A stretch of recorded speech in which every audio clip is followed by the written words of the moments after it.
Eu fiz um vídeo e botei na internet sobre colocar um maracujá na banana e alguém duvidou. De 2 dias. Olha como fica essa banana depois de 2 dias. Até as que não tava muito de vez, tudo. Diz que é conversa. Tá aí. Tudo maduro aí.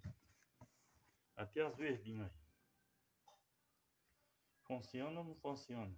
Colocar o maracujá no meio das bananas. Tá aí, ó. Que beleza aí. Tudo maduro. E na verdade você tem que botar isso aqui uns 2 dias só. Um dia. Porque se botar 2 dias, amadurece tudo. Sujeito a se perder banana. Tudo no processo, ó. Até as verdinhas, tudo. Pode botar até verde, que amadurece até verde. Aqui você já deixa aberto, elas vão amarelar o resto. É incrível como funciona o maracujá na banana.